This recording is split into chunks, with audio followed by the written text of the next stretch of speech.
अस्सलाम वालेकुम, सत श्री अकाल, नमस्कार। बी सोशल ਤੋਂ ਮੈਂ ਹਾਂ ਅਹਿਮਦ ਰਜ਼ਾ। ਲਹਿੰਦੇ ਪੰਜਾਬ ਅੰਦਰ ਭਾਵੇਂ ਅੱਜ ਤੱਕ ਪੰਜਾਬੀ ਨੂੰ ਸਕੂਲਾਂ ਦੇ ਵਿੱਚ ਥਾਂ ਨਹੀਂ ਮਿਲੀ, ਲੇਕਿਨ ਲੋਕਾਂ ਦੇ ਦਿਲਾਂ ਦੇ ਵਿੱਚ ਹਮੇਸ਼ਾ ਇਸ ਨੂੰ ਥਾਂ ਮਿਲੀ ਹੈ।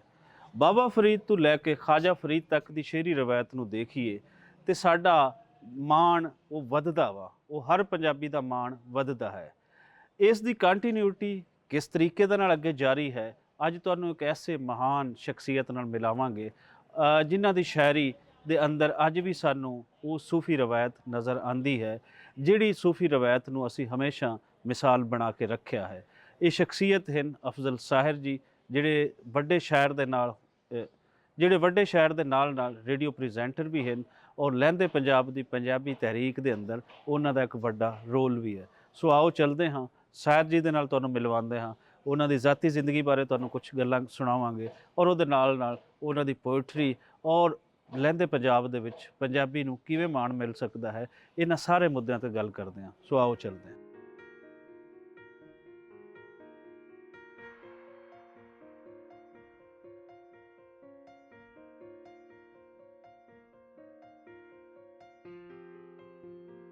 ਸਾਹਿਰ ਜੀ, ਬਹੁਤ ਸ਼ੁਕਰੀਆ ਤੁਸੀਂ ਟਾਈਮ ਦਿੱਤਾ।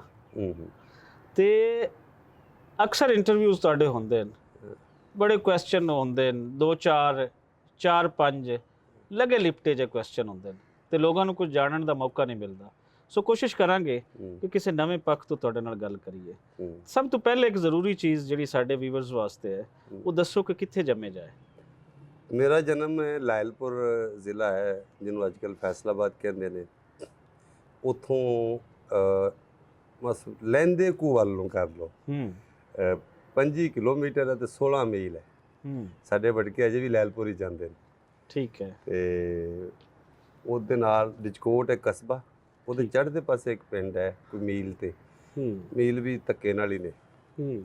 ਪਿੰਡ ਦਾ ਨਾਂ ਹੈ 258 ਰੇ ਬੇ ਬਰਾੜਾ, ਰੱਖ ਬ੍ਰਾਂਚ। ਸਾਨੂੰ ਜਿਹੜੀਆਂ 3 ਨਹਿਰਾਂ ਸਾਡੇ ਲਾਇਲਪੁਰ ਡਿਵੀਜ਼ਨ ਨੂੰ ਦਿੰਦੀਆਂ ਨੇ ਪਾਣੀ, ਝੰਗ ਬ੍ਰਾਂਚ, ਗੁਗੇਰਾ ਬ੍ਰਾਂਚ ਤੇ ਰੱਖ ਬ੍ਰਾਂਚ। ਇਹ ਵਿਚਾਲੇ ਨਹਿਰ ਹੈ, ਉਹਦੇ ਨਾਲ ਰੇ ਬੇ ਆਈਆਂ ਆਰਬੀ ਕਹਿੰਦੇ ਨੇ। ਉਸ ਨਹਿਰ ਦਾ ਪਾਣੀ ਹੈ, ਸਾਨੂੰ ਲੱਗਦਾ ਚਨਾਹ ਤੋਂ ਆਉਂਦਾ। ਠੀਕ। ਤੇ ਉਹ ਪਿੰਡ ਬਰਾੜਾ, ਚੱਕ ਨੰਬਰ 258 ਰੇ ਬੇ ਬਰਾੜਾ। ਠੀਕ। ਉੱਥੇ ਦਾ ਮੇਰਾ ਜਨਮ ਹੈ।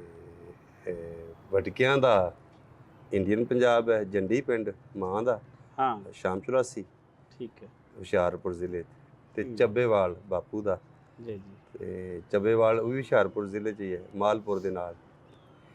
ਤੇ ਉਹ ਇੱਧਰ ਹੋਰ ਥਾਵਾਂ ਤੋਂ ਹੁੰਦੇ ਆ, ਲਾਇਲਪੁਰ ਆ ਕੇ ਉਹਨਾਂ ਦਾ ਵਸੇਬਾ ਸੀ। ਤੇ ਉਸੇ ਪਿੰਡ ਦੀ ਪਰਾਲੇ ਦੀ ਮੇਰੀ ਸਾਰੀ ਚੰਪਾਲ ਹੈ। ਤੇ ਸਾਹਿਰ ਜੀ, ਵੱਡਿਆਂ ਦੇ ਪਿੰਡ ਜਿਹੜੇ ਸੀ ਪਿੱਛੇ, ਜੋ ਉਹਨਾਂ ਦੇ ਪਿੰਡਾਂ ਦਾ ਨਾਮ ਸੀ, ਉਹੀ ਇੱਥੇ ਆ ਕੇ ਪਿੰਡਾਂ ਦੇ ਨਾਮ ਲੱਗੇ, ਉਹੀ ਨਾਮ ਹਨ? ਇਹ ਬੜਾ ਇੰਟਰਸਟਿੰਗ ਸਵਾਲ ਹੈ। ਕੁਝ ਤੇ ਜਿਸਲੇ ਵੱਡੇ ਬਹੁਤੇ ਕਬੀਲੇ ਦੇ ਵੱਡੇ ਟੱਬਰ ਆ ਗਏ, ਉਹਨਾਂ ਨੇ ਆ ਕੇ ਇੱਥੇ ਵਸਾ ਲਿਆ। ਤੇ ਜਿਹੜੇ ਇੱਥੇ ਮਤਲਬ ਅਗਰ 3-4 ਕਬੀਲੇ ਜਾਂ 3-4 ਬਰਾਦਰੀਆਂ ਦੇ ਲੋਕ ਵਸ ਗਏ, ਤੇ ਉਹ ਫਿਰ ਇੱਥੇ ਦੇ ਪੁਰਾਣੇ ਨਾਂ ਨੂੰ ਉਹਨਾਂ ਨੇ ਜਾਰੀ ਰੱਖਿਆ। ਲੇਕਿਨ ਇਹ ਵੇ ਕਿ ਉਹ ਫਿਰ ਵੱਜੇ ਉਸੇ ਨਾਂ ਤੋਂ, ਉਸੇ ਨਾਮ ਤੋਂ ਪਿਛਲੇ। ਉੱਥੇ ਮਤਲਬ ਪਿਛਲੇ ਦਿਨੀ ਮੈਂ ਤੇ ਮੇਰੇ ਦੋਸਤ ਨੇ ਮੁਦੱਸਰ ਬਸ਼ੀਰ, ਅਸੀਂ ਘਰ ਪਿੰਡ ਗਏ ਨਾਲ, ਸੈਯਦ ਅਜ਼ੀਮ ਸਾਡੇ ਦੋਸਤ ਲਮਸ ਪੜ੍ਹਾਉਂਦੇ। ਤੇ ਉਹ ਮੈਂ ਅੰਮੀ ਦੀ ਕਬਰ ਤੇ ਗਏ, ਤੇ ਅੰਮੀ ਬਾਪੂ ਦੋਵਾਂ ਦੀ। ਤੇ ਉਹ ਕਬਰਸਤਾਨ ਫਿਰਨ ਲੱਗ ਪਿਆ ਤੇ ਕਹਿੰਦਾ ਕੀ ਲਿਖੇ ਨੇ ਕਤਬੇ। ਹੁਣ ਕਤਬਿਆਂ ਦੇ ਉੱਤੇ ਕੀ ਲਿਖਿਆ? ਜਾਨ ਕਾਂਟੀਆਂ ਵਾਲਾ, ਦੇਰੀਆਂ ਵਾਲਾ, ਛੌੜੀਆਂ ਵਾਲਾ, ਚੱਕ ਵਾਲਾ, ਉਹ ਜਿੰਨੇ ਪਿੰਡ ਨੇ ਉੱਥੇ ਦੇ ਪਿਛਲੇ ਪਿੰਡ ਇੰਡੀਅਨ ਪੰਜਾਬ ਦੇ ਪਿੰਡ ਜਿੱਥੇ ਉਹ ਜੰਮੇ ਨੇ, ਜਿਸ ਪਿੰਡ ਦਾ ਉਹ ਕਬੀਲਾ ਇੱਧਰ ਆ ਕੇ ਵਸਿਆ ਹੈ, ਉਹਨਾਂ ਪਿੰਡਾਂ ਦੇ ਨਾਂ ਨਾਲ ਅੱਜ ਵੀ ਸਾਡੇ ਕਬਰਸਤਾਨ ਦੀਆਂ ਵਧੇਰੀਆਂ ਬਹੁਤੀਆਂ ਕਬਰਾਂ 'ਤੇ ਉਹਨਾਂ ਬਾਬਿਆਂ ਦੇ ਪਿੰਡਾਂ ਦੇ ਨਾਂ ਲਿਖੇ ਹੋਏ। ਸੋ ਉਹ ਆਪਣੀ ਜੰਮਣ ਵਾਲੀ, ਕਹਿੰਦੇ ਨੇ ਮਾਂ ਤੇ ਜੰਮਣ ਵਾਲੀ ਥਾਂ ਨਹੀਂ ਭੁੱਲਦੀ। ਉਹ ਬਾਬੇ ਜਿਹੜੇ ਨੇ ਉਹ ਅੱਜ ਵੀ ਇਹ ਚਾਹੁੰਦੇ ਨੇ ਕਿ ਸਾਨੂੰ ਮਰਨ ਤੱਕ ਵੀ, ਕਿ ਚਲੋ ਉੱਥੇ ਜਾ ਕੇ ਅਸੀਂ ਦਫਨਾ ਨਾ ਹੋਈਏ, ਭਾਵੇਂ ਇੱਕ ਹੋ ਤੇ ਆਈਏ, ਮਿੱਟੀ ਨੂੰ ਚੁੰਮ ਤੇ ਆਈਏ, ਦੇਖ ਤੇ ਆਈਏ, ਉਹਨਾਂ ਦੀ ਤਰੇ ਉਮਰਾਂ ਵਰਗੀ ਔਰ ਨਾਲ ਲੈ ਕੇ ਟੁਰ ਗਏ। ਅੱਛਾ, ਇਹ ਤੁਸੀਂ ਜੰਮਣ ਤੋਂ ਲੈ ਕੇ ਅੱਗੇ ਤੱਕ ਇਹ ਦੁਖਾਂਤ ਤੁਹਾਡੀ ਪੋਇਟਰੀ ਰਾਹੀਂ ਵੀ ਸਾਨੂੰ ਮਿਲਦਾ ਹੈ ਪਾਰਟੀਸ਼ਨ ਦਾ। ਹੂੰ। ਪਾਰਟੀਸ਼ਨ ਤੇ ਅਸੀਂ ਬਾਅਦ ਵਿੱਚ ਆਉਂਦੇ ਹਾਂ, ਪਹਿਲੇ ਤੁਸੀਂ ਕੋਈ ਆਪਣੀ ਜੀਵਨੀ ਬਾਰੇ ਦੱਸੋ ਕਿ ਸ਼ਾਇਰ ਤੋਂ ਪਹਿਲੇ ਦਾ ਅਫਜ਼ਲ ਸ਼ਾਇਰ ਜਿਹੜਾ ਪਿੰਡ ਦਾ ਇੱਕ ਬੱਚਾ ਹੈ, ਰੱਜ ਕੇ ਕੰਮ ਕਰਦਾ ਹੈ। ਪੰਜਾਬ ਦੇ ਪਿੰਡਾਂ ਦੀ ਇਹ ਤਾਂ ਖਾਸੀਅਤ ਹੈ ਨਾ ਕਿ ਉਹਨਾਂ ਦੇ ਬੱਚੇ ਨੀਮ ਬਰਾਇਲਰ ਜਾਂ ਬਰਾਇਲਰ ਨਹੀਂ ਹੁੰਦੇ, ਉਹ ਰੱਜ ਕੇ ਕੰਮ ਕਰਦੇ ਨੇ, ਰੱਜ ਕੇ ਹੱਸਦੇ, ਰੱਜ ਕੇ ਖੇਡਦੇ ਨੇ, ਛਿੱਤਰ ਮਾਰ ਕੇ ਵੀ ਕਰਵਾਇਆ ਜਾਂਦਾ। ਤੇ ਉਹ ਅਫਜ਼ਲ ਸ਼ਾਇਰ, ਉਹ ਹੱਸਦਾ ਵੱਜਦਾ, ਉਹਦੇ ਬਾਰੇ ਕੁਝ ਦੱਸੋ। ਉਹਦੇ ਵਿੱਚ ਇਹ ਕਿ ਮੈਨੂੰ ਨੱਸਣ ਭੱਜਣ ਦੀ, ਹੱਸਦੇ ਭੱਜਦੇ ਨੱਸਦੇ ਭੱਜਦੇ ਰਹਿਣ ਦੀ ਬੜੀ ਖੁੱਲ੍ਹ ਸੀ। ਔਰ ਖੁੱਲ੍ਹ ਇਸ ਲਈ ਹੋਈ ਕਿ ਅਸੀਂ 8 ਭਰਾ ਤੇ 3 ਭੈਣਾਂ, ਤੇ ਕਿਹਦੀ ਕੋਈ ਖੈਰ ਖਬਰ ਪੁੱਛੇ ਹੈ ਨਾ। ਤੇ ਐ ਨਹੀਂ ਜਿਵੇਂ ਉਹ ਕੁਕੜੀ ਨਹੀਂ ਚੂਚੇ ਸਾਂਭਦੀ ਹੈ ਜੀ, ਮਾਂ ਸਾਡੀ ਸਾਂਭਦੀ ਰਹੀ ਕਿ ਵੀ ਕਿੱਥੇ ਉਹ, ਕਿੱਥੇ ਹੈ, ਕਿੱਥੇ ਹੈ, ਕਿੱਥੇ। ਮੈਂ ਵਾਹਤ ਚੂਚਾ ਹਾਂ ਜਿਹੜਾ ਨਿਕਲ ਗਿਆ। ਤੇ ਮੈਂ ਉਡਾਰੂ ਹੀ ਰਿਹਾ, ਖਿਡਾਰੂ ਰਿਹਾ, ਸ਼ੁਰੂ ਤੋਂ ਤਬੀਅਤ ਇਸ ਤਰ੍ਹਾਂ ਦੀ ਖਿਡਾਰੂ ਰਿਹਾ। ਔਰ ਇੰਨਾ ਸਾਰੀਆਂ ਗੇਮਾਂ ਦਾ ਮਤਲਬ, ਪਹਿਲੇ ਅਸੀਂ ਬਾਂਸ ਖੇਡਦੇ ਸੀ, ਸ਼ਰਾਰਤੀ ਮੈਂ ਬੜਾ ਰੱਜ ਕੇ ਹਾਂ, ਔਰ ਉਹ ਅੱਜ ਵੀ ਹਾਂ। ਔਰ ਉਹ ਬਾਲ ਮੈਂ ਉਹ ਜਾਣ ਕਿਧਰੇ ਨਹੀਂ ਦਿੱਤਾ, ਬਲਕਿ ਸਾਰੇ ਮੈਨੂੰ ਇੱਥੇ ਵੱਡੀਆਂ ਵੱਡੀਆਂ ਮੁਦੱਬਰਾਂ ਵਾਲੀਆਂ ਵੱਡੀਆਂ ਵੱਡੀਆਂ ਮਹਿਫਲਾਂ 'ਚ ਹੁੰਦੀਆਂ ਨੇ, ਔਰ ਵੱਡੇ ਹਾਈ ਪ੍ਰੋਫਾਈਲ ਪ੍ਰੋਗਰਾਮਸ ਹੁੰਦੇ ਨੇ ਜਿਨ੍ਹਾਂ ਨੂੰ ਮੈਂ ਕੰਡਕਟ ਵੀ ਕਰ ਰਿਹਾ ਹੁੰਦਾ। ਤੇ ਉੱਥੇ ਵੀ ਕੱਲ ਵੀ ਇੱਕ ਜਗ੍ਹਾ ਬੜਾ ਮੋਤਬਰ ਜਿਹਾ ਸ਼ੋਅ ਹੋਣ ਡਿਆ ਸੀ ਲਾਹੌਰ 'ਚ, ਬੜਾ ਸੀਰੀਅਸ ਜਿਹਾ। ਤੇ ਮੈਂ ਕਿਹਾ ਓਏ ਨਹੀਂ, ਇੰਜ ਲੱਗਦਾ ਕਿ ਜਿਵੇਂ ਅਫਸੋਸ ਤੇ ਆ ਗਏ ਆ। ਤੇ ਇਹਨਾਂ ਨੂੰ ਫਿਰ ਮੈਂ ਉਹ ਵਿੱਚ ਕਿਧਰੇ ਕਿਤੇ ਚੁਟਕਲਾ, ਟੋਟਕਾ, ਕੋਈ ਛੇੜਖਾਨੀ, ਜੁਗਤਬਾਜ਼ੀ ਉਹ ਕਰਦੇ ਰਹੇ। ਤੇ ਉਹ ਮੈਂ ਨਿੱਕੇ ਉਮਰੇ ਸ਼ਰਾਰਤਾਂ, ਮੇਰੇ ਬਾਪੂ ਜੀ ਬੜੇ ਸ਼ਰਾਰਤੀ ਸਨ, ਲੇਕਿਨ ਬੜੇ ਸੀਰੀਅਸ ਵੀ ਸਨ, ਸੱਚੇ ਸਨ। ਉਹ ਵੀ ਸ਼ਰਾਰਤ ਉਹਨਾਂ ਤੋਂ ਇਨਹੈਰੈਂਟ ਹੋਈਆਂ ਨੇ ਕਿ ਉਹ ਸੁੱਤੇ ਪਏ ਬੰਦੇ ਨੂੰ ਉੱਤੋਂ ਰੱਸੀ ਨਾਲ ਬੰਨ੍ਹ ਦਿੰਦੇ ਸਨ, ਭਣਵਈਏ ਨੂੰ। ਤੇ ਬੰਦਾ ਵੀ ਤੇ ਬਣਵਈਆ, ਬੰਦਾ ਵੀ ਲੱਭਿਆ ਤੇ ਉਹ ਵੀ ਬਣਵਈਆ, ਉਹਦੇ ਨਾਲ ਵੀ ਛੇੜਖਾਨੀ ਉਹਨਾਂ ਦੀ ਹੁੰਦੀ ਸੀ, ਬੜੀ ਮਜ਼ੇਦਾਰ।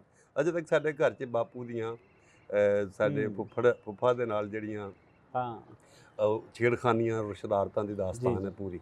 ਬੜੇ ਬੜੇ ਸਫ਼ਰਾਂ ਦੇ ਵਿੱਚ ਵੀ ਉਹਨਾਂ ਨੇ ਕੀ ਕੀ ਕੀਤਾ ਹੈ, ਉਹ ਸਾਡੇ ਕੋਲ ਕਹਾਣੀਆਂ ਨੇ। ਔਰ ਪੂਰੇ ਜਿਵੇਂ ਰਾਸਧਾਰੀਆਂ ਵਾਲੀਆਂ, ਨਕਲਾਂ ਵਾਲੇ, ਕੋਈ ਨਾ ਕੋਈ ਬਾਣਾ ਪਾ ਕੇ, ਕੋਈ ਜ਼ਨਾਨੀ ਬਣ ਕੇ, ਇੱਦਾਂ ਦੀਆਂ ਹਰਕਤਾਂ।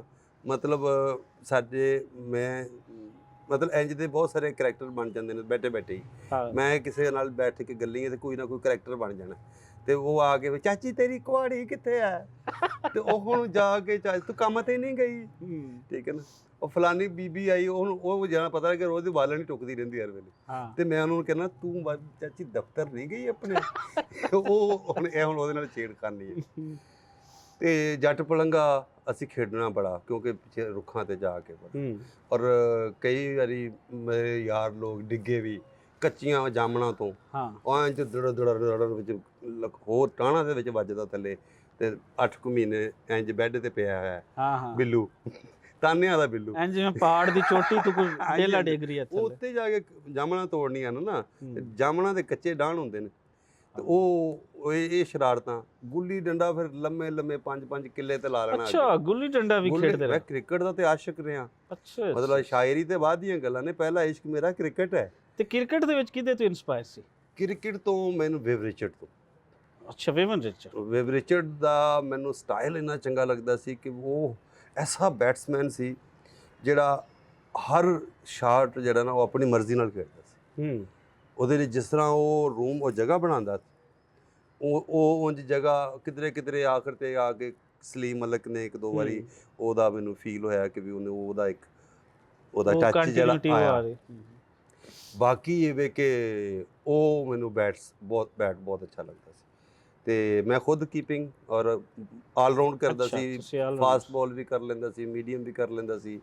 ਤੇ ਕੀਪਿੰਗ ਮੈਨੂੰ ਉੱਡਣਾ ਕਹਿੰਦੇ ਹੁੰਦੇ ਸੀ। ਮਤਲਬ ਮੈਂ ਫਸਟ ਸਲਿੱਪ ਦਾ ਕੈਚ ਵੀ ਨਹੀਂ ਛੱਡਦਾ, ਉੱਡਣਾ। ਤੇ ਇਹ ਮੇਰੀ ਉਹ ਪੱਠੇ ਕੁਤਰਦਿਆਂ ਨਹੀਂ, ਬਸ ਪੰਗਾ ਲੈਂਦੇ ਕਿਧਰੇ ਉਂਗਲੀ ਕੱਟੀ ਗਈ। ਉਹ ਬਾਅਦ ਵਾਰੀ ਫਸਟ ਸਲਿੱਪ ਤੋਂ ਉੱਤੇ ਜਿਹੜਾ ਮੈਚ ਹੁੰਦਾ, ਜਿਹੜਾ ਥੋੜ੍ਹੀ ਉੱਤੇ ਕੈਚ ਜਾਂਦਾ ਸੀ, ਉਹ ਨਿਕਲਦਾ ਸੀ। ਤੇ ਬੜਾ ਅਜੇ ਤੱਕ ਵੀ ਉਹ ਬਾਲ ਜਿਹੜੀ ਮੇਰੇ ਗਲਵਜ਼ ਦੇ ਵਿੱਚ ਆ ਕੇ ਕਰਕੇ ਟੱਕਦੀ ਹੈ ਨਾ, ਆਵਾਜ਼ ਦੀ ਜਿਹੜੀ ਸਾਊਂਡ ਆ, ਮੇਰੇ ਇਹ ਗੋਡੇ, ਇਹ ਲੱਤਾਂ, ਬੋਲਾਂ ਲੱਗ, ਇਹ ਨੱਕ ਚੌੜੇ, ਇਹ ਸਾਰੇ ਨਿਸ਼ਾਨੇ ਬਾਲਸ ਦੇ ਨੇ। ਮੈਂ ਉੱਤੇ ਖੜ ਕੇ ਹਾਰਡ ਬਾਲ ਵਾਹ। ਖੇਡੀ, ਸਾਨੂੰ ਦੂਜੀ ਤੇ ਆਉਂਦੀ ਨਹੀਂ। ਇਹ ਟੈਨਿਸ ਬਾਲ ਦੇ ਨਾਲ ਤੇ ਮੈਂ ਉਂਝ ਹੀ ਟੈਨਸ ਹੋ ਜਾਣਾ ਕਿ ਇਹਦਾ ਕੀ ਇਹ ਕਿਹੜੀ ਖੇਡ ਹੈ? ਕਿਹੜੀ ਗੇਮ ਹੈ, ਇਹਦੀ ਤੇ ਲੈਂਥ ਹੀ ਨਹੀਂ ਸਮਝ ਆਣ ਡਈ। ਮਤਲਬ ਸ਼ੁਰੂ ਤੋਂ ਹੀ ਕੱਚਾਪਨ ਪਸੰਦ ਨਹੀਂ ਹੈ। ਪਤਾ ਨਹੀਂ, ਲੇਕਿਨ ਹਾਂ ਇੰਨਾ ਹੈ ਸੀ ਕਿ ਕੋਈ ਕੌਨਸ਼ੀਅਸਨੈਸ ਇਸ ਤਰ੍ਹਾਂ ਦੀ ਸੀ ਅੰਮਾ ਤੋਂ। ਅੰਮਾ ਰਿਦਮ ਚ ਸਨ, ਸੁਰ ਚ ਸਨ। ਅੰਮਾ ਵਿਜ਼ਡਮ ਵਾਲੀ ਗੱਲ ਕਰਦੇ ਸਨ। ਅੰਮਾ ਇੱਕ ਗੁੜੀ ਹੰਡੀ ਵਰਤੀ ਬੀਬੀ, ਸਿਆਣੀ ਬੀਬੀ, ਜਿਹਦੇ ਵਿੱਚ ਉਹ ਆਪਣੇ ਟੱਬਰ ਤੋਂ ਹੀ, ਮਤਲਬ ਮੇਰੇ ਨਾਨੇ ਹੋਰੀ ਵੀ, ਮੇਰੀ ਦਾਦੀ ਨਾਨੀ ਵੀ ਬੜੀ ਸਿਆਣੀ ਬੀਬੀ ਸੀ। ਮਾਮਾ ਮੇਰਾ ਹਕੀਮ ਹਾਜ਼ਕ ਤਿੱਬਤ ਦੇ ਬੜਾ ਜਾਣੂ ਸੀ, ਮਤਲਬ ਉਹਨਾਂ ਦਾ ਬੜਾ ਅੱਜ ਵੀ ਨਾਂ ਆ ਇਲਾਕੇ 'ਚ। ਜੀ ਹੁਣ ਤਾਂ ਖੈਰ ਚਲੇ ਗਏ ਦੁਨੀਆ ਤੋਂ, ਲੇਕਿਨ ਉਹਨਾਂ ਦਾ ਪੁੱਤਰ ਜਿਹੜਾ ਉਹ ਮੇਰਾ ਪੈਨੋਈ ਵੀ ਹੈ, ਉਹ ਸਾਂਭ ਰਿਹਾ ਸ਼ਾਇਦ। ਅਤੇ ਉਹਦੇ ਵਿੱਚ ਇਹ ਵੀ ਕਿ ਬੜਾ ਪਿੰਡ ਦੇ ਵਿੱਚ ਮਤਲਬ ਕੋਈ ਬਾਈ ਨਹੀਂ ਛੱਡਣੀ, ਖੇਤਾਂ ਦੇ ਵੀ ਸਾਰੇ ਕੰਮ ਹੈ। ਜਿਵੇਂ ਜਿੱਧਰੋਂ ਮੈਂ ਛੋਟਾ ਸੀ, ਹਾਂ ਸਭ ਮੇਰੇ ਤੋਂ ਇੱਕ ਛੋਟਾ ਸੀ, ਜਿਹੜੇ ਉਹ ਮੈਨੂੰ ਅੱਬਾ ਜੀ ਨੇ ਕਿਸੇ ਵੱਡੇ ਭਰਾ ਨੂੰ ਕਹਿਣਾ ਕਿ ਉਹ ਕੰਮ ਕਰਕੇ ਆਓ, ਉਹਨੇ ਉਸ ਤੋਂ ਥੱਲੇ ਵਾਲੇ ਨੂੰ ਕਹਿ ਦੇਣਾ, ਉਹਨੇ ਫਿਰ ਉਸ ਤੋਂ ਥੱਲੇ ਵਾਲੇ ਟੁੱਟਦਾ ਆ ਕੇ ਅਫਜ਼ਲ ਸਾਹਿਬ ਟੁੱਟਦਾ ਮੇਰੇ ਤੇ ਆ ਕੇ ਨਾ ਉਹ ਕੰਮ ਰੁਕ ਜਾਣਾ ਕਿ ਵੀ ਤੂੰ ਕਰ ਕਿਆ। ਤੇ ਇਹ ਜਿਹੜਾ ਉਂਗਲ ਦਾ ਤੇ ਜਿਹੜਾ ਮੇਰੇ ਤੋਂ ਛੋਟਾ ਹੈ, ਹਾਂ ਉਹ ਮੇਰੀ ਮੰਨਦਾ ਨਹੀਂ ਸੀ, ਉਹ ਮੰਨਦਾ ਨਹੀਂ ਤੇ ਉਹ ਮੈਨੂੰ ਫਿਰ ਕਰਨਾ ਪੈਂਦਾ। ਕਈ ਵਾਰੀ ਕੁੱਟ ਵੀ ਪਈ, ਬਥੇਰੀ ਪੈਂਦੀ ਸੀ। ਤੇ ਉਹ ਫਿਰ ਇਹ ਕਿ ਅਜੇ ਤੱਕ ਉਹ ਖੇਤ ਨਹੀਂ ਭੁੱਲਦੇ, ਅਜੇ ਤੱਕ ਉਹ ਖੇਡਾਂ ਨਹੀਂ ਭੁੱਲਦੇ। ਖੇਤਾਂ ਦੇ ਨਾਲ ਹੀ ਜੁੜੀ ਇੱਕ ਗੱਲ ਹੈ। ਤੁਸੀਂ ਕਿਹਾ ਕਿ ਪੱਠੇ ਕੁੱਤਰਦਿਆਂ ਦੀ ਮੇਰੀ ਇਹ ਉਂਗਲੀ ਜਿਹੜੀ ਹੈ, ਪੱਠੇ ਕੁੱਤਰਦਾ ਨਹੀਂ ਸੀ ਰਿਹਾ ਹਾਂ। ਉਸ ਵੇਲੇ ਮੈਂ ਅਕਲ ਪਹਿਲੀ ਦੂਜੀ ਜੀ ਪੜ੍ਹਦਾ ਸਾਂ। ਠੀਕ ਹੈ, ਪਹਿਲੀ 'ਚ ਸੀ ਸ਼ਾਇਦ, ਅਜੇ ਸਕੂਲ ਜਾਣ ਜੋਗੇ। ਤੇ ਉਹ ਜਿਹੜੀ ਉਹਦੀ ਗਰਾਰੀ ਨਹੀਂ, ਜਿਹਦੇ 'ਚ ਉਹ ਗਾਲਾ ਅੱਗੇ ਆਉਂਦਾ ਹੈ, ਜੀ ਹਾਂ, ਉਹ ਜਿਹੜੀ ਆ ਗਈ ਸਭ, ਉਹਦੇ ਵਿੱਚ ਨਾ ਇੱਕ ਲੰਬਾ ਕਿੱਲ ਪਿਆ ਸੀ। ਤੇ ਭਰਾ ਮੇਰਾ ਰੇਤੀ ਫੇਰਨ ਡਿਆ ਸੀ, ਸਾਹਮਣੇ ਚਾਚਾ ਖੜਾ ਹੈ, ਮਤਲਬ ਇੰਝ ਉਹਨਾਂ ਦੇ ਪਿੱਛੇ ਮੈਂ, ਉਹਨਾਂ ਨੂੰ ਪਤਾ ਹੀ ਨਹੀਂ ਕਿ ਮੈਂ ਫਿਰਨ ਡਿਆ। ਮੇਰਾ ਉਹਦੇ ਦੱਥੇ ਵਾਲੇ ਮੂੰਹ ਤੱਕ ਹੀ ਮੇਰਾ ਵੀ ਮੂੰਹ ਉੱਥੇ ਤੱਕ ਹੀ ਆਉਂਦਾ ਸੀ। ਮੈਂ ਵੇਖਿਆ ਕਿ ਐਡਾ ਲੰਮਾ ਕਿੱਲ ਪਿਆ ਹੈ ਕਬਜ਼ੇ ਵਾਲਾ ਉਹਦੇ ਵਿੱਚ। ਮੈਂ ਉਸ ਵੇਲੇ ਮੈਨੂੰ ਇਹ ਸੋਚ ਹੈ ਕਿ ਪਿੱਛੋਂ ਗਾਲਾ ਲੱਗੇਗਾ ਤੇ ਟੋਕਾ ਤੇ ਟੁੱਟ ਜਾਏਗਾ, ਜਿੱਦਾਂ ਦਾ ਪੈ ਜਾਏਗਾ। ਤੇ ਉਹ ਭਰਾ ਰੇਤੀ ਫੇਰਨ ਡਿਆ, ਮੈਂ ਪਿੱਛੋਂ ਕਿੱਲ ਕੱਢਣ ਲੱਗਾ। ਨੁਕਸਾਨ ਤੋਂ ਛੋਟੇ ਤੋਂ ਬਚਾਉਂਦੇ ਹੋ, ਉਹਨੂੰ ਕੱਢਣ ਲੱਗਾ ਆ ਕਿ ਵੀ ਇਹ ਕੱਢ ਲਵਾਂ। ਐਨੇ ਨੂੰ ਉਹਨੇ ਇੱਕ ਟੋਕੇ ਤੇ ਰੇਤੀ ਫੇਰ ਲਈ ਹੈ। ਹੁਣ ਥੱਲੇ ਵਾਲਾ ਟੋਕਾ ਉੱਤੇ ਲਿਆਣਾ, ਉਹਨੂੰ ਸੱਜਰੇ ਨੂੰ ਰੇਤੀ ਫੇਰੀ ਹੋਈ ਹੈ। ਉਹਨੇ ਉਹ ਆਪਣਾ ਕੰਮ ਉਹਨੇ ਹੁਣ ਭਰਾ ਪਿੱਛੇ ਹੋਇਆ, ਚਾਚੇ ਨੇ ਖਿੱਚਿਆ ਟੋਕਾ ਥੱਲੇ ਵਾਲਾ ਉੱਤੇ ਲਿਆਉਣ ਲਈ, ਉਧਰੋਂ ਮੈਂ ਖਿੱਚ ਰਿਹਾ ਟੱਕ ਇੰਝ। ਉਹਦੇ ਅੱਗੇ ਉਹ ਦੂਸਰਾ ਆ ਗਿਆ ਨਹੀਂ ਤੇ ਹੱਥ ਵੀ ਜਾ ਸਕਦਾ ਸੀ। ਤੇ ਉਂਗਲੀ ਜਿਹੜੀ ਨਾ ਇੰਝ ਉਹ ਕਿਰਲੀ ਵਾਂਗੂ ਦੀ ਪੁੱਛਲ ਵਾਂਗੂ ਥੱਲੇ ਨਾ ਡਿੱਗ ਕੇ ਤੇ ਭੁੜ ਕੇ ਪਈ। ਓਏ ਹੋਏ, ਮੈਨੂੰ ਤੇ ਪਤਾ ਨਹੀਂ ਲੱਗਾ, ਦਰਦ ਵੀ ਨਾ ਹੋਈ, ਇੰਨਾ ਕੱਚੀ ਤੇ ਲਗਰ ਵਰਗੀ ਤੇ ਉਂਗਲੀ ਸੀ।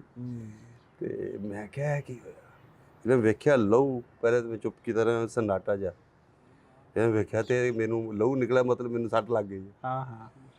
ਔਰ ਉਤੋਂ ਇਹ ਵੀ ਵੇਖ ਲਿਆ ਕਿ ਚਾਚੇ ਨੇ ਘੁਮਾਈ ਹੈ। ਬਸ ਫਿਰ ਜੋ ਮੈਂ ਚੀਕਾਂ ਮਾਰੀਆਂ, ਰੌਲਾ ਪਾਇਆ, ਔਰ ਗਲਾ ਓਹੋ ਲੈ ਗਿਆ ਫਿਰ ਮੈਨੂੰ। ਉਹ ਸੰਡੇ ਸੀ, ਦੂਰ ਹਸਪਤਾਲ ਨਾਲ ਦੇ, ਉੱਥੇ ਉਹ ਬੰਦ। ਤੇ ਉਹ ਤੇ ਜਾ ਕੇ ਇੱਕ ਡਾਕਟਰ ਸ਼ਫਾਕ ਕੋਲ ਲੈ ਗਏ, ਉੱਥੇ ਉਹ ਚਾਚਾ ਹੋਰੀ ਉਹ ਕਹਿੰਦੇ ਸਾਈਕਲ ਤੇ ਲੈ ਗਏ।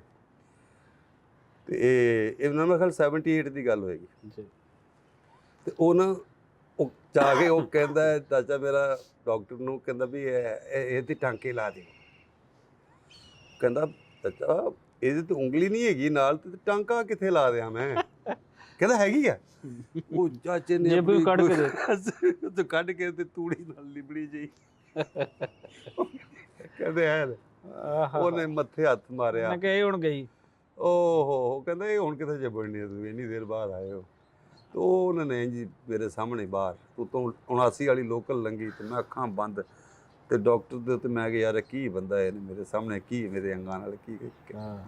ਸੋ ਬੜੀਆਂ ਤਕਲੀਫ ਵਾਲੀਆਂ ਵੀ ਕਹਾਣੀਆਂ ਨੇ, ਸੱਟਾਂ, ਸੱਪ ਲੜੇ, ਮਤਲਬ ਇਹ ਦੇਖੋ ਨਾ ਨਿਸ਼ਾਨ ਜਿਹੜੇ ਨਹੀਂ ਉਹ ਯਾਰ ਅੱਜ ਕੱਲ੍ਹ ਹੋਰ ਵੀ ਰੌਲਾ ਉਹਦੀ ਵਜ੍ਹਾ ਨਾਲ ਉਹ ਵੀ ਨਹੀਂ ਨਜ਼ਰ ਆਉਣ ਡਿਆ।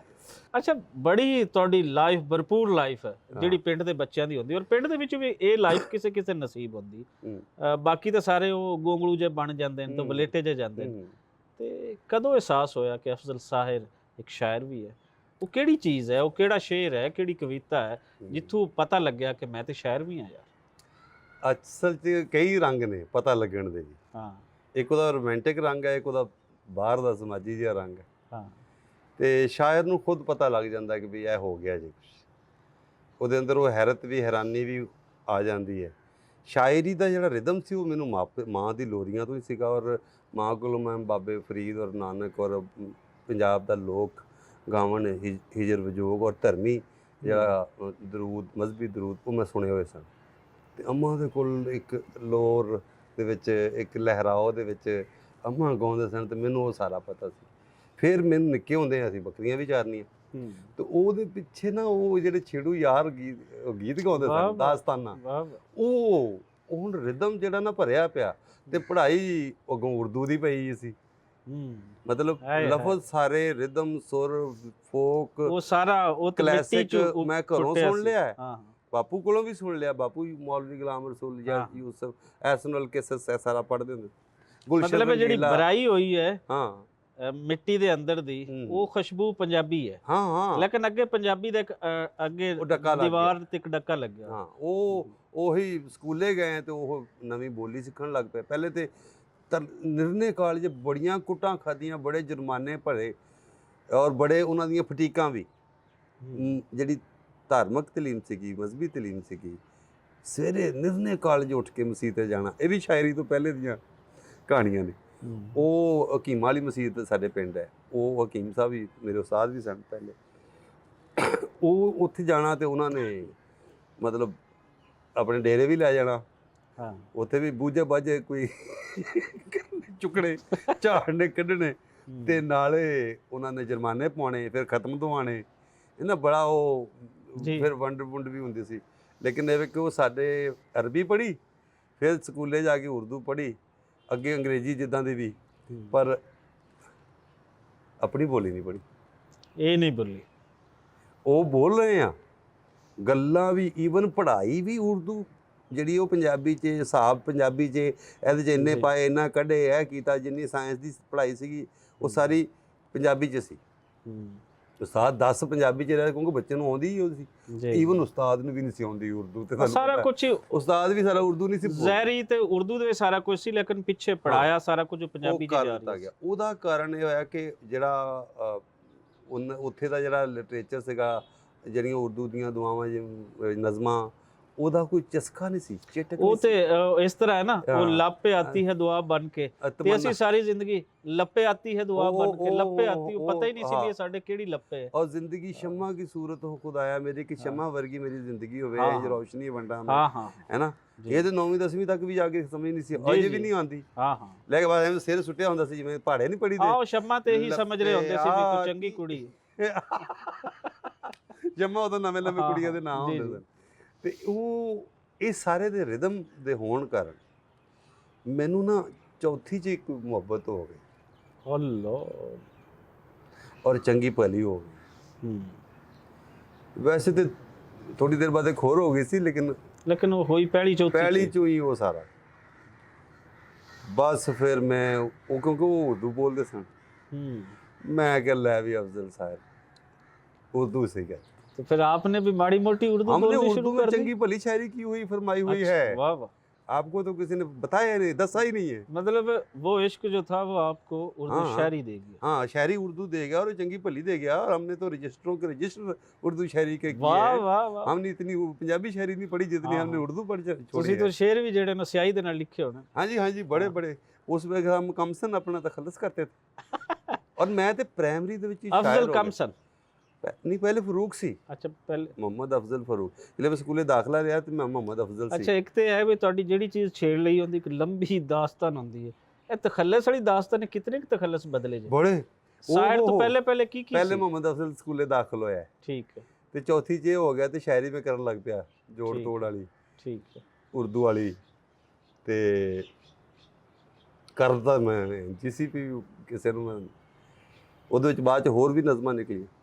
ਤੇ ਉਹ ਜਿਸ ਵੇਲੇ ਮੈਂ 5ਵੀਂ ਦਾ ਮੈਨੂੰ ਸਰਟੀਫਿਕੇਟ ਮਿਲਿਆ ਨਾ, ਤੇ ਮੈਂ ਉਸ ਵੇਲੇ ਆਪਣਾ ਪਹਿਲਾ ਤਖੱਲਸ ਮੁਹੰਮਦ ਅਫਜ਼ਲ ਫਰੂਕ ਰੱਖ ਚੁੱਕਿਆ ਸੀ। ਵਾਹ। ਮੈਂ ਜਿਹੜੇ ਪੰਜਵੀਂ ਦਾ ਸਰਟੀਫਿਕੇਟ ਲਿਆ, ਸਰਟੀਫਿਕੇਟ ਕੀ ਹੁੰਦਾ ਨਾ, ਉਸ ਵੇਲੇ ਮੈਂ ਆਪਣਾ ਨਾਮ ਬਦਲ ਲਿਆ ਸੀ। ਅੱਛਾ, ਮਤਲਬ ਇੰਨਾ ਮੈਂ ਆਇਆ ਸੀ। ਫਿਰ ਸਕੂਲੇ ਗਿਆ, ਉੱਥੇ ਮੈਂ ਕਮਸਨ ਹੋ ਗਿਆ। ਇਹ ਆਪ ਹੀ ਬਦਲ ਰਿਹਾ ਸੀ ਜਾਂ ਕੋਈ ਬਦਲਵਾਉਂਦਾ ਸੀ? ਆਪ ਮੈਨੂੰ ਬੜਾ ਆਇਆ ਸੀ। ਮੈਂ ਤੇ ਬੜਾ ਮੋਨੀਟਰ ਰਿਹਾ, ਮਤਲਬ ਬੜੇ ਫੈਸਲਾ ਸਾਜ਼ ਕੂਵਤ ਹੋ ਜਮਾਂਦ। ਹਾਂਜੀ, ਸਕੂਲੇ ਮੋਨੀਟਰ ਰਿਹਾ ਮੈਂ ਸਾਰੇ ਸਾਲ। ਮੋਨੀਟਰੀ ਦੇ ਨਾਲ ਮੈਨੂੰ ਕੋਟਾਂ ਵੀ ਪਈਆਂ ਮਾਸਟਰ ਨੇ। ਮੈਨੂੰ ਮੁੰਡਿਆਂ ਦੇ ਜਿਹੜੇ ਸਿਗਰਟਾਂ ਪੀਂਦੇ ਸੀ ਉਹਨਾਂ ਦੇ ਮੂੰਹ ਸੁੰਘਦਾ ਹੁੰਦਾ ਸੀ। ਮੈਨੂੰ ਪਤਾ ਸੀ ਕੌਣ ਜਾਜੀ ਹੋਰ ਪੀ ਰਿਹਾ, ਗੋਜਾ ਵੀ ਪੀ ਰਿਹਾ, ਫਲਾਣਾ ਵੀ ਪੀ ਰਿਹਾ, ਇਹ ਸਾਰਿਆਂ ਦਾ ਮੈਨੂੰ ਪਤਾ ਸੀ। ਗੋਜਾ ਨਹੀਂ, ਆਸਫ, ਇਹ ਪੀ ਰਹੇ ਸਨ। ਤੇ ਮਾਸਟਰ ਅਸ਼ਰਫ ਬੜੇ ਤੰਗ ਸੀਗੇ, ਉਹਨਾਂ ਦਾ ਗੁਆਂਢੀ ਵੀ ਸੀ ਉਹ ਮੈਨੂੰ ਉਹਨੇ ਕਹਿਣਾ ਇਹਨਾਂ ਦੇ ਮੂੰਹ ਸੁੰਘ, ਮੋਨੀਟਰ ਨੂੰ ਕਹਿਣਾ। ਮੈਂ ਸੁੰਘ ਕੇ ਕਹਿਣਾ ਸਰ ਜੀ ਪੀਤੀ ਹੈ ਨਾ। ਉਹਨਾਂ ਨੂੰ ਪੈਣੀ ਕੁੱਟ। ਇੱਕ ਦੋ ਵਾਰੀ ਉਹਨਾਂ ਨੇ ਮੈਨੂੰ ਰਿਸ਼ਵਤ ਲਾਤੀ ਸਿਗਰਟ ਦੀ, ਵੀ ਮੱਛੀਆਂ ਟਾਫੀਆਂ ਦੀ। ਅੱਛਾ ਕਿ ਵੀ ਤੂੰ ਦੱਸੀ ਨਾ ਸਾਦਾ। ਉਦੋਂ ਵੱਡੇ ਮੁੰਡੇ ਸਕੂਲਾਂ 'ਚ ਪੜ੍ਹਦੇ ਹੁੰਦੇ ਸੀ, ਭਾਈ ਹੁੰਦੇ ਸਨ ਜੀ। ਤੇ ਉਸ ਦਿਨ ਮੈਂ ਕਿਹਾ ਅੱਛਾ ਠੀਕ ਹੈ, ਨਹੀਂ ਦੱਸਦਾ। ਉਹ ਮਾਸਟਰ ਨੇ ਉਸ ਦਿਨ ਕਿਧਰੇ ਆਪ ਹੀ ਉਹਨਾਂ ਨੂੰ ਵੇਖ ਲਿਆ ਸੀ। ਮੈਂ ਸੁੰਘਿਆ, ਮੈਂ ਕਿਹਾ ਨਹੀਂ। ਤੇ ਮਾਸਟਰ ਨੇ ਵੇਖਿਆ ਸੀ ਉਹਨਾਂ ਨੂੰ ਪੀਂਦੇ ਆ, ਮੈਚ ਤੈਅ ਹੋ ਚੁੱਕਾ। ਤੇ ਇਹ ਜਨਾਬ ਉਹਨਾਂ ਨੇ ਕਿਹਾ ਤੁਸੀਂ ਬੈਠੋ, ਤੂੰ ਆ ਲੋ ਵੀ ਜਿਹੜੀ ਮੈਨੂੰ ਉਦੋਂ ਕੁੱਟ ਪਈ ਹੈ। ਤੂੰ ਆ ਜਾ ਵੱਡਾ ਚੀਫ ਜਸਟਿਸ। ਤੂੰ ਚੀਫ ਜਸਟਿਸ ਹੀ ਹੋਇਆ। ਉਹ ਉਸ ਤੋਂ ਬਾਅਦ ਮੇਰੇ ਕੋਲ ਉਸ ਤਰ੍ਹਾਂ ਦੀ ਜਸਟਿਸ ਹੀ ਨਹੀਂ ਹੋਈ ਦੁਬਾਰਾ। ਉਹ ਐਸੀ ਕੁੱਟ ਪਈ। ਉਹ ਉਦੋਂ ਤਖੱਲਸ ਅਫਜ਼ਲ ਸਾਹਿਬ, ਅਫਜ਼ਲ ਫਰੂਕ ਕਮਸਨ, ਅਫਜ਼ਲ ਜਵੇਦ, ਅਫਜ਼ਲ ਕਮਸਨ, ਫਿਰ ਮਲਕ ਸਾਹਰ ਫਰਾਲਵੀ ਵੀ ਹੋ ਗਿਆ। ਵਾਹ ਵਾਹ।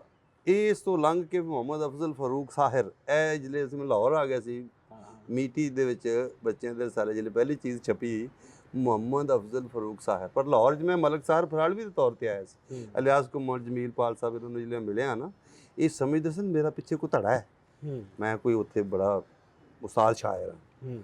ਤੇ ਮੈਂ ਮਸਾਂ ਵੀ ਨਹੀਂ ਸੀ ਫੁੱਟੀਆਂ। ਤੇ ਮੈਂ ਆਇਆ ਤੇ ਮੈਂ ਕਿਹਾ ਜੀ ਮੈਂ ਮਲਕ ਸਾਹਰ ਫਰਾਲਵੀ। ਕੋਰਸਪੋਂਡੈਂਸ ਹੁੰਦੀ ਸੀ ਸਾਡੀ ਖਤਮ ਪੰਜਾਬੀ ਰਸਾਲੇ। ਫਿਰ ਮੈਂ ਲੈਲਪੁਰ ਚਲਾ ਗਿਆ ਕੁਝ ਦਿਨਾਂ ਲਈ। ਉੱਥੇ ਮੈਂ ਬਦਲ ਲਿਆ। ਫਿਰ ਮੁਹੰਮਦ ਅਫਜ਼ਲ ਸਾਹਿਰ ਰਹਿ ਗਿਆ। ਫਿਰ ਮੁਹੰਮਦ ਅਫਜ਼ਲ ਮੇਰਾ ਸਾਹਿਰ ਅਸਲੀ ਨਾਂ ਹੋ ਗਿਆ ਤੇ ਕਲਮੀ ਨਾਮ ਹੈ ਸਿਰਫ ਅਫਜ਼ਲ ਸਾਹਿਰ ਦਾ। ਠੀਕ ਹੈ। ਇਹ 5-6 ਤਖੱਲਸ ਰਹੇ ਨੇ। ਅੱਛਾ, ਫਿਰ ਲੇਕਿਨ ਇਹ ਵੀ ਦੱਸਦੇ ਕਿ ਮੇਰੀ ਪੂਰੀ ਸ਼ਾਇਰੀ ਦੀ ਕਿਤਾਬ 'ਚ ਕਿਧਰੇ ਮੇਰਾ ਕੋਈ ਤਖੱਲਸ ਨਹੀਂ ਹੈ। ਮੈਂ ਫਿਰ ਉਸ ਤੋਂ ਬਾਅਦ ਇਸ ਤੋਂ ਵੀ ਜਾਨ ਛੁਡਾ ਲਈ। ਉਂਝ ਵੀ ਸ਼ਾਇਰੀ 'ਚ ਕਿਧਰੇ ਇੱਕ ਦੋ ਥਾਂ ਹੋ। ਅੱਜ ਕੱਲ੍ਹ ਕੀ ਪਤਾ ਕਿ ਫਿਰ ਬਦਲਣਾ ਪੈ ਜਾਵੇ। ਅੱਜ ਕੱਲ੍ਹ ਗੀਤ ਲਿਖਵਾਉਂਦੇ ਨੇ, ਉਹ ਕਹਿੰਦੇ ਨੇ ਵਿੱਚ ਪਾਓ ਅਫਜ਼ਲ ਸਾਹਿਬ। ਕੁਝ ਲੋਕ ਨੇ ਜਿਹਨਾਂ ਦੇ ਪਿਆਰ ਦੇ ਕਹਿਣ ਤੇ ਮੈਂ ਲਿਖ ਦੇਣਾ। ਤੇ ਉਹ 2 ਵਾਰੀ ਮੈਂ ਤਖੱਲੁਸ ਵਰਤਿਆ ਹੋਏਗਾ। ਤਖੱਲੁਸ ਕੀ ਹੁੰਦਾ? ਅੱਛਾ, ਇੱਕ ਸਵਾਲ ਜਿਹੜਾ ਪਹਿਲੇ ਵੀ ਹੋਇਆ ਸੀ, ਫਿਰ ਬਾਕੀ ਅਸੀਂ ਚੀਜ਼ਾਂ ਵੱਲ ਚਲੇ ਗਏ ਕਿ ਕਿਹੜੀ ਉਹ ਚੀਜ਼ ਸੀ, ਕੋਈ ਕਵਿਤਾ, ਕੋਈ ਸ਼ੇਰ ਜਿਹਦੇ ਤੋਂ ਪਤਾ ਚੱਲ ਗਿਆ ਔਰ ਪਬਲਿਕ ਨੇ ਕਿਹਾ ਕਿ ਭਾਈ ਜੀ ਤੁਸੀਂ ਬੜੇ ਵੱਡੇ ਸ਼ਾਇਰ ਹੋ? ਇੱਕ ਸ਼ੇਰ ਸੀ, ਉਹੀ ਸਾਡਾ ਸੱਜਣ ਜਿਹੜਾ ਆਪੋ ਵਿੱਚ ਸਾਹ ਵੰਡੇ, ਜਿਸ ਨੂੰ ਮਿਲਿਆ ਮਲਮਾ ਜਾਪਣ ਰੂਹ ਵਿੱਚ ਖੁੱਬੇ ਕੰਡੇ। ਜੀਵਨ ਦੀ ਸਹੁੰ ਮੁੱਕ ਜਾਂਦਾ ਏ, ਜਨਮ ਦਾ ਰੋਣਾ, ਸਾਡੇ ਲਈ ਇੱਕ ਰੱਬ ਵਰਗਾ ਏ, ਇੱਕ ਸੱਜਣ ਦਾ ਹੋਣਾ। ਵਾਹ ਵਾਹ। ਇੱਕ ਸੱਜਣ ਦਾ ਹੋਣਾ, ਇਹਦੇ ਤੋਂ ਔਰ ਕੁਝ ਬੋਲੀਆਂ ਮੈਂ ਲਿਖੀਆਂ ਸਨ।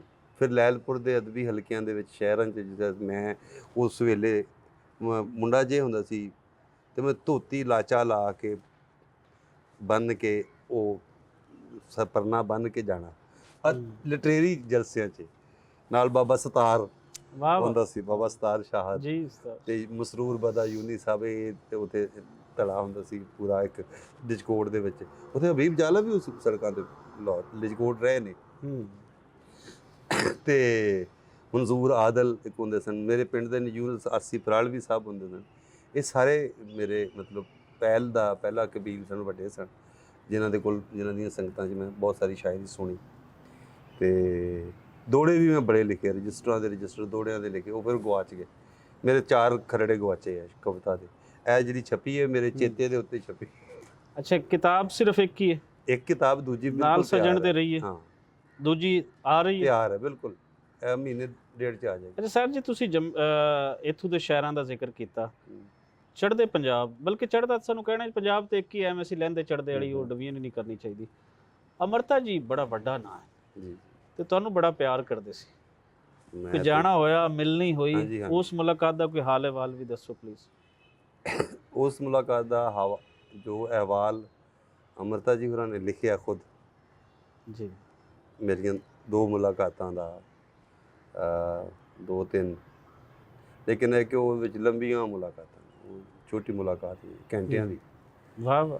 ਤੇ ਉਹਨਾਂ ਦਾ ਅਹਿਵਾਲ, ਉਹਨਾਂ ਨੇ ਮੇਰੇ ਉੱਤੇ ਇੱਕ ਲੇਖ ਲਿਖਿਆ ਹੈ, ਸੁਲਤਾਨ ਬਾਹੂ ਦੀ ਹੂ। ਵਾਹ। ਔਰ ਉਹ ਉਹਨਾਂ ਨੇ ਨਾਗਮਣੀ ਦੇ ਆਪਣੀ ਗੱਲ, ਜਿਵੇਂ ਐਡੀਟੋਰੀਅਲ ਹੁੰਦਾ ਹੈ ਉਹ, ਤੇ ਫਿਰ ਨਜ਼ਮ ਜਿਹੜੀ ਹੈ ਚੇਤਰ ਰੰਗ ਨਰੋਏ, ਉਹ ਟਾਈਟਲ ਤੇ ਛਾਪੀ ਸੀ। ਉਸ ਤੋਂ ਬਾਅਦ ਇਹ ਲੇਖ ਮੈਨੂੰ ਨਹੀਂ ਸੀ ਪਤਾ, ਤੇ ਮੈਂ ਉਦੋਂ ਦਿੱਲੀ ਸਾਂ, ਤੇ ਮੈਂ ਜਿਹੜੇ ਦੂਜੀ ਵਾਰੀ ਜਦੋਂ ਮੈਂ ਗਿਆ ਸੀ ਤੇ ਉਹਨਾਂ ਦੇ ਘਰ ਗਿਆ, ਮਿਲਿਆ, ਤੇ ਮੈਨੂੰ ਕਹਿੰਦੀ, ਉਹਨਾਂ ਨੇ ਇਹ ਵੀ ਆਖਿਆ ਕਿ ਮੈਂ ਜਿਹਦੇ ਬਾਰੇ ਵੀ ਲੇਖ ਲਿਖਿਆ ਅੱਜ ਹੁਣ ਤੱਕ, ਕਦੇ ਉਹਦੇ ਸਾਹਮਣੇ ਬਹਿ ਕੇ ਉਹਨਾਂ ਨੇ ਸੁਣਾਇਆ, ਤੇ ਮੇਰਾ ਦਿਲ ਕਰਦਾ ਤੈਨੂੰ ਸੁਣਾਵਾਂ। ਤੇ ਅੰਮ੍ਰਿਤਾ ਜੀ ਨੇ ਮੈਨੂੰ ਉਹ ਮੇਰੇ ਬਾਰੇ ਲਿਖਿਆ ਲੇਖ ਸੁਣਾਇਆ। ਕਿਆ ਉੱਚ ਭਾਗੇ ਹੋ, ਹੈ ਨਾ। ਉਹਨਾਂ ਨੇ ਫਿਰ ਪਹਿਲੀ ਮੁਲਾਕਾਤ 'ਚ ਤੇ ਉਹ ਗੱਲ ਕਰਨ ਜੋਗੇ ਵੀ ਨਹੀਂ ਸਨ, ਡਾਕਟਰ ਦੀ ਮਨਾਹੀ ਸੀ ਕਿ ਵੀ ਨਹੀਂ ਮਿਲਣਾ ਕਿਸੇ ਨੂੰ ਵੀ। ਲੇਕਿਨ ਉਹ ਇਮਰੋਜ਼ ਨੂੰ ਮੈਂ ਕਿਹਾ ਇਹਨੂੰ ਬਸ ਦੱਸ ਤੇ ਦਿਓ ਆਇਆ। ਉਹਨਾਂ ਦੀ ਬੇਟੀ ਕੰਦਲਾ, ਉਹਨਾਂ ਨੇ ਕਿਹਾ ਸੀ ਕਿ ਨਹੀਂ ਤੁਸੀਂ ਨਹੀਂ ਮਿਲ ਸਕਦੇ, ਬੜੀ ਉਹਨਾਂ ਦੀ ਤਬੀਅਤ ਠੀਕ ਨਹੀਂ, ਮਨਾ ਹੈ। ਤੇ ਮੈਂ ਇਮਰੋਜ਼ ਨੂੰ ਕਿਹਾ ਕਿ ਦੱਸ ਦਿਓ, ਜੇ ਕੋਈ ਹੋਈ ਸੂਰਤ ਤੇ ਮਿਲਣਾ। ਉਹਨਾਂ ਨੇ ਜਾ ਕੇ, ਮੈਂ ਆਵਾਜ਼ ਸੁਣ ਰਿਹਾ, ਮਾਝਾ ਕਹਿੰਦੇ ਸਨ, ਮਾਝਾ ਅਫਜ਼ਲ ਸਾਹਿਰ ਆਇਆ ਲਾਹੌਰ। ਤੇ ਹੁਣ ਉਹਨਾਂ ਨੇ ਸੁਣ ਲਈ ਇਹ ਗੱਲ, ਤੇ ਕਿੰਨੀ ਦੇਰ ਇੰਤਜ਼ਾਰ ਹੋ ਰਿਹਾ ਹੈ।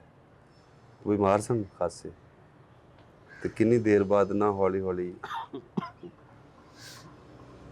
ਕੰਬਲ ਜਿਹੜਾ ਨਾ ਉਹਦੇ 'ਚ ਸਰਕਿਆ। ਠੰਡੇ ਦਿਨ ਸਨ, ਦਸੰਬਰ ਸੀ, ਬਲਕਿ ਜਨਵਰੀ। ਤੇ ਮੈਨੂੰ ਲੱਗ ਗਿਆ, ਉਹ ਵੀ ਖੁਸ਼ ਹੋ ਗਿਆ ਇਮਰੋਜ਼ ਕਿ ਵੀ ਲੱਗਦਾ ਹੈ। ਤੇ ਹੁਣ ਮੈਂ ਉਹਨਾਂ ਨੂੰ ਕੋਲ ਹੋ ਗਿਆ, ਇਸ ਲਈ ਉਹਨਾਂ ਨੇ ਚਿਹਰੇ ਤੋਂ ਹਲਕੀ ਜਿਹੀ ਰਜ਼ਾਈ ਜੀ ਕੰਬਲ ਜਿਹਾ ਹਟਾਇਆ, ਤੇ ਮੇਰੇ ਵੱਲ ਹੀ ਵੇਖਿਆ, ਤੇ ਮੈਨੂੰ ਕਹਿੰਦੇ ਅਫਜ਼ਲ ਸਾਹਿਰ ਆਏ, ਕਵਿਤਾ ਸੁਣਾ। ਮੈਂ ਕਵਿਤਾ ਸੁਣਾਈ, ਚਿੱਤਰ ਰੰਗ ਨਰੋਏ, ਕੋਈ ਮਤਲਬ ਕਿ ਨਹੀਂ, ਸਾਵਣ ਮਾਹ ਵਾਲੀ ਸੁਣਾਈ, ਅੱਕ ਸਵਾਦੀ ਲੱਗੇ ਪੀੜਾਂ ਵਿਕਣੇ ਆਈਆਂ। ਚੇਤਰ ਵਾਲੀ ਵੀ ਉਹ ਤਾਂ 92 'ਚ ਮੈਂ ਲਿਖੀ ਸੀ, 3 'ਚ। ਤੇ ਹੌਲੀ ਹੌਲੀ ਨਾ ਅੰਮ੍ਰਿਤਾ ਜੀ ਉੱਠ ਕੇ ਬਹਿ ਗਏ, ਹੋਰ ਸੁਣਾ। ਉਹ ਕੋਈ 10 ਕੁ ਨਜ਼ਮਾਂ ਉਹਨਾਂ ਨੇ ਸੁਣੀਆਂ, ਤੇ ਇੰਝ ਰਾਜ਼ੀ, ਇੰਝ ਖਿੜ ਪਏ, ਤੇ ਸਾਡੇ ਤੇ ਹੈਰਾਨੀਆਂ ਦੇ ਜਹਾਨ ਖੁੱਲ ਗਏ ਕਿ ਕੀ ਹੋਇਆ ਵੀ, ਕਮਾਲ ਹੋ ਗਿਆ। ਫਿਰ ਇੰਝ ਲੱਗਣ ਬਿਲਕੁਲ ਠੀਕ ਹੋ। ਵਾਹ ਵਾਹ। ਫਿਰ ਦਰਾਜ਼ ਚੋਂ ਕੱਢਿਆ ਤੇ ਸਿਗਰਟ ਲਾਇਆ, ਬਹਿ ਗਏ ਉੱਠ ਕੇ। ਫਿਰ ਇੰਝ ਲੱਗੇ ਕੋਈ ਬਿਮਾਰੀ ਹੈ ਹੀ ਨਹੀਂ, ਮੈਂ ਉਹਨਾਂ ਦੇ ਸਿਗਰਟ ਪੀ ਰਿਹਾ, ਉਹ ਮੇਰੇ ਸਿਗਰਟ ਪੀ ਰਹੇ। ਫਿਰ ਉਹ ਇੰਨੇ ਰਾਜ਼ੀ, ਬਿਲਕੁਲ ਹੀ ਨਾਰਮਲ ਗੱਲਾਂ, ਬਿਲਕੁਲ ਆਵਾਜ਼ 'ਚ ਵੀ ਐਨਰਜੀ। ਫਿਰ ਉਹਨਾਂ ਨੇ ਮੈਨੂੰ ਕੋਈ 20 ਕਵਿਤਾਵਾਂ ਸੁਣਾਈਆਂ। ਉਹਨਾਂ ਨੇ ਕੁਝ ਟਰਾਂਸਲੇਸ਼ਨ ਸੀ, ਮੇਰਾ ਖਿਆਲ ਬਲਗਾਰੀਆ ਦੀ ਜਾਂ ਕਿਸੇ, ਉਹਨੂੰ ਚੇਤੇ 'ਚ ਨਹੀਂ, ਉਹ ਕਿਤਾਬ ਵੀ ਉਹਨਾਂ ਨੇ ਛਾਪੀ ਉਹਦੇ ਉੱਤੇ, ਉਹ ਕਿਤਾਬ ਮੈਨੂੰ ਦਿੱਤੀ ਵੀ ਸੀ। ਉਹਦੇ ਵਿੱਚੋਂ ਕੁਝ ਨਵਾਂ, ਚਿਰਾਗਾਂ ਵਾਲੀ ਰਾਤ ਐਸੀ ਕਿਤਾਬ ਦਾ ਨਾਮ, ਉਹਦੇ ਉੱਤੇ ਲਿਖ ਕੇ ਵੀ ਦਿੱਤਾ ਕਿ ਸਾਈਂ ਅਫਜ਼ਲ ਸਾਹਿਬ ਲਈ, ਸਾਈਂ ਅਫਜ਼ਲ, ਵਾਹ ਵਾਹ ਵਾਹ। ਜਿਹਦੀ ਰੂਹ ਵਿੱਚ ਬਾਹੂ ਦੀ ਸੁਲਤਾਨ ਬਾਹੂ ਦੀ ਚੰਬੇ ਦੀ ਬੂਟੀ, ਜਿਹਦੀ ਰੂਹ ਵਿੱਚ ਸੁਲਤਾਨ ਬਾਹੂ ਆਪਣੀ ਚੰਬੇ ਦੀ ਬੂਟੀ ਲਾ ਗਿਆ। ਵਾਹ ਵਾਹ। ਕਿਉਂਕਿ ਉਹਦੇ ਵਿੱਚ ਬੜੀਆਂ ਗੱਲਾਂ ਦੇ ਵਿੱਚ, ਇੱਕ ਮੈਂ ਉਹਨਾਂ ਨੂੰ ਬਾਹੂ ਸਰਕਾਰ ਦੇ ਕੁਝ ਬੋਲ ਸੁਣਾਏ ਸਨ। ਉਹਦੇ ਵਿੱਚ ਉਹ ਲਾਈਨ ਸੀ ਨਾ, ਜੋ ਦਾ ਮੁਗਾਫਲ ਸੋ ਦਮ ਕਾਫਰ। ਅੱਛਾ, ਅਸੀਂ ਚਾਹਾਂਗੇ ਕਿ ਤੁਸੀਂ ਇੱਕ ਤੇ ਸੁਲਤਾਨ ਬਾਹੂ ਦੀਆਂ ਕੁਝ 2-4 ਲਾਈਨ ਸੁਣਾਓ, ਤੇ ਫਿਰ ਅੰਮ੍ਰਿਤਾ ਜੀ ਨੂੰ ਜੋ ਤੁਸੀਂ ਆਪਣੀ ਪੋਇਟਰੀ ਸੁਣਾਈ ਸੀ ਐਂਡ ਦੇ ਵਿੱਚ ਉਹ ਪਲੀਜ਼ ਸੁਣਾਓ, ਤੇ ਤੁਹਾਡੇ ਨਾਲ ਲੰਬੀ ਸਾਹਿਰ ਜੀ ਨਾਲ ਜੀ ਇੱਕ ਸੀਰੀਜ਼ ਅਸੀਂ ਲੰਬੀ ਟਾਕ ਦੀ ਕਰਾਂਗੇ। ਇਹ ਤੇ ਸ਼ਾਰਟ ਜੀ ਅਸੀਂ ਗੱਲਬਾਤ ਅੱਜ ਕਰ ਰਹੇ ਹਾਂ ਤੇ ਇਹਦੇ ਨਾਲ ਜਿਹੜੀ ਸਾਡੇ ਅੰਦਰ ਦੀ ਤਸ ਹੈ ਉਹ ਰਹਿ ਰਹੀ ਹੈ। ਸੋ ਵੇਲੇ ਤੋਂ ਆਜ਼ਾਦ ਹੋ ਕੇ ਇਹਨਾਂ ਨਾਲ ਇੱਕ ਲੰਬੀ ਅਸੀਂ ਟਾਕ ਕਰਾਂਗੇ ਔਰ ਤੁਹਾਨੂੰ ਮੁxtਲਿਫ ਐਪੀਸੋਡਸ ਰਾਹੀਂ ਉਹ ਮਿਲੇਗੀ। ਜੀ ਪਲੀਜ਼। ਸੁਲਤਾਨ ਬਾਹੂ ਦਾ ਫਿਰ ਮੈਂ ਇੱਕ ਬੈਤ ਸੁਣਾਉਣਾ ਜੀ ਤੇ ਇੱਕ ਆਪਣੀ ਕਵਿਤਾ ਸੁਣਾਉਣਾ, ਫਿਰ ਮੁਕਾ ਦੇਣੀ ਜੀ। ਤੁਹਾਡੀ ਗੱਲ ਮੈਨੂੰ ਸਮਝ ਗਈ। ਮੇਰੀ ਤੇ ਇੱਕ ਟਰੋਂ ਬਣ ਜਾਂਦੀ ਹੈ ਤੋ ਪਤਾ ਨਹੀਂ ਲੱਗਦਾ। ਨਹੀਂ, ਮੈਂ ਵਿਚਾਰ ਰਹੀ ਹਾਂ ਕਿ ਅਸੀਂ ਇੱਕ ਲੰਬੀ ਟਾਕ ਕਰੀਏ, ਹਾਂ ਫਿਰ ਉਹਨੂੰ ਮੁxtਲਿਫ ਐਪੀਸੋਡਸ ਦੀ ਸ਼ਕਲ ਦੇ ਵਿੱਚ ਜ਼ਰੂਰ ਕਰ ਜੀ। ਜਦੋਂ ਜੀ ਉਹ ਮੈਂ ਤੇਰੇ ਘੜੇ ਦੀ ਮੱਛੀ ਮੁਹੱਬਤ ਹੈ ਤੇ ਮਜ਼ਬਾਂ ਦੇ ਦਰਵਾਜ਼ੇ ਉੱਚੇ, ਰਾਹ ਰਬਾਣਾ ਮੋਰੀ ਹੋ। ਮਜ਼ਬਾਂ ਦੇ ਦਰਵਾਜ਼ੇ ਉੱਚੇ, ਰਾਹ ਰਬਾਣਾ ਮੋਰੀ ਹੋ। ਪੰਡਤਾਂ ਤੇ ਮੁਲਵਾਣਿਆਂ ਕੋਲੋਂ ਛੁਪ ਛੁਪ ਲੰਘੇ ਚੋਰੀ ਹੋ। ਵਾਹ ਵਾਹ। ਤੇ ਅੱਡੀਆਂ ਮਾਰਨ ਕਰਨ ਬਖੇੜੇ, ਦਰਦ ਮੰਦਾਂ ਦੇ ਖੋਰੀ ਹੋ। ਤੇ ਚੱਲ ਬਾਹੂ ਚੱਲ ਉੱਥੇ ਜਿੱਥੇ ਦਾਵਾ ਕਿਸੇ ਨਾ ਹੋਰੀ। ਵਾਹ ਵਾਹ ਵਾਹ ਵਾਹ ਵਾਹ ਵਾਹ। ਚੇਤਰ ਰੰਗ ਨਰੋਏ ਵੇ ਲੋਕਾ, ਚੇਤਰ ਰੰਗ ਨਰੋਏ। ਪੋਏ ਤੇ ਨਵੀਂ ਹਯਾਤੀ ਖਿੜ ਪਈ, ਪੋਏ ਤੇ ਨਵੀਂ ਹਯਾਤੀ ਖਿੜ ਪਈ। ਅਸੀਂ ਮੋਏ ਦੇ ਮੋਏ ਲੋਕਾ, ਚੇਤਰ ਰੰਗ ਨਰੋਏ। ਲੱਗੇ ਬੂਰ ਤੇ ਫੁੱਟੀਆਂ ਲਗਰਾਂ, ਤੇ ਰੁੱਖਾਂ ਰੰਗ ਵਟਾਏ। ਲੱਗੇ ਬੂਰ ਤੇ ਫੁੱਟੀਆਂ ਲਗਰਾਂ, ਰੁੱਖਾਂ ਰੰਗ ਵਟਾਏ। ਤੇ ਅਸੀਂ ਨਾ ਆਪਣੇ ਜੁੱਸਿਆਂ ਉੱਤੋਂ ਹੰਡੇ ਵਰਤੇ ਲਾਏ। ਵਾਹ ਵਾਹ। ਲੱਗੇ ਬੂਰ ਤੇ ਫੁੱਟੀਆਂ ਲਗਰਾਂ, ਰੁੱਖਾਂ ਰੰਗ ਵਟਾਏ। ਅਸੀਂ ਨਾ ਆਪਣੇ ਜੁੱਸਿਆਂ ਉੱਤੋਂ ਹੰਡੇ ਵਰਤੇ ਲਾਏ। ਤੇ ਖੂਹ ਤੇ ਖੜ ਕੇ ਵੀ ਨਾ ਭਰਿਆ, ਭਾਂਡਾ ਲੋਏ ਲੋਏ। ਚੇਤਰ ਰੰਗ ਨਰੋਏ ਵੇ ਲੋਕਾ, ਚੇਤਰ ਰੰਗ ਨਰੋਏ।